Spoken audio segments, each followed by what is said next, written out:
Beneath the waves, things get weird. I'm talking detachable genitals, parasitic husbands, even fish that switch genders when their partners die. In this video, we'll be exploring the secret sex lives of 5 ocean creatures, and trust me, biology has never been this spicy.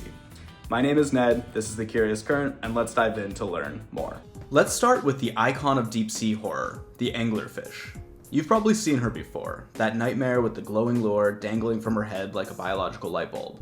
But what you might not know is that her love life is even stranger than her face. You see, the deep ocean is huge, dark, and empty. For male anglerfish, finding a female isn't just difficult, it's practically a cosmic miracle. So when he does find her, he doesn't take chances, he bites. And then he never lets go. At first, that might sound romantic, aw, they mate for life, and all that, but it quickly turns into something out of Alien. The male releases an enzyme that fuses his body with hers. Their skin and blood vessels merge. Over time, he loses his eyes, his fins, his organs. Everything except his testes. He literally becomes a permanent living appendage on her body. So yes, when people say they became one, the anglerfish take it very literally. It's evolution's answer to long-distance relationships. Just make sure you never have to part. The deep sea is brutal, so rather than spend energy searching for a mate again, the female carries him forever, ready to reproduce whenever opportunity strikes. It's grotesque, it's ingenious, and it's one of the most extreme examples of sexual parasitism on Earth.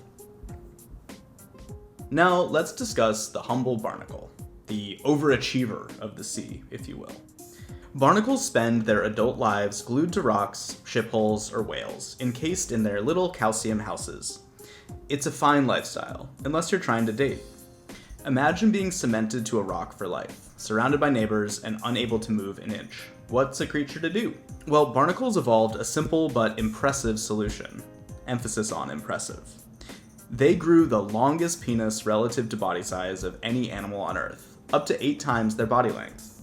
That's right. These tiny crustaceans have proportionally the largest reproductive organ in the animal kingdom. Their anatomy works like a periscope crossed with a fire hose, capable of reaching neighboring barnacles in every direction, feeling for a mate in the currents. Scientists studying them found that barnacle penises can actually change shape depending on wave conditions. Longer and thinner in calm water, shorter and sturdier in rough seas. It's adaptive engineering at its very finest. So while the anglerfish's love story is one of eternal attachment, the barnacles is one of reach and flexibility. In the ocean, evolution rewards creativity, even if it makes you blush. Next up, one of the ocean's most spectacular and tragic lovers, the blanket octopus. The female blanket octopus can reach 2 meters long, or just about 7 feet, a floating flag of elegance. The male? Well, he's the size of a walnut. We're talking 100 times smaller than the female, one of the most extreme cases of sexual dimorphism in the animal kingdom. And his role in reproduction? Short and disposable. When it's time to mate, the male tears off a specialized arm, the hectocotylus, that's packed with sperm. He delivers it to the female like a bizarre love letter, and then he dies. The arm actually swims on its own, embedding itself into the female's mantle cavity, where it waits until she's ready to fertilize her eggs. It's a tragic one-way gift, an act of pure biological self-sacrifice. In a way, it's strangely poetic. One partner burns bright and vanishes, while the other continues to drift, cloaked in shimmering beauty. If the anglerfish is a horror story, the blanket octopus is a romantic tragedy, equal parts beautiful and brutal. Okay, time to swim to warmer waters and meet a family dynamic that'll blow your mind. Clownfish might look cute and innocent, but their social lives are wildly progressive. All clownfish are born male, every single one. But in each group, there's one dominant female, one breeding male, and a bunch of smaller, non-breeding males waiting their turn in line. Here's where it gets spicy. If the female dies, the breeding male changes sex and becomes the new female. Then, the next male in line becomes the new breeding partner. So, in Finding Nemo, if Marlin had been biologically accurate, after Coral died, Marlin would have turned into a female, and Nemo would have eventually matured into her mate. Disney made the right call skipping that part. But scientifically, it's brilliant. Sequential hermaphroditism lets clownfish keep their social structure stable without having to find new mates. It's all about efficiency, a self-contained system of evolution's ultimate backups. So when we say the circle of life, sometimes that circle loops right back on itself.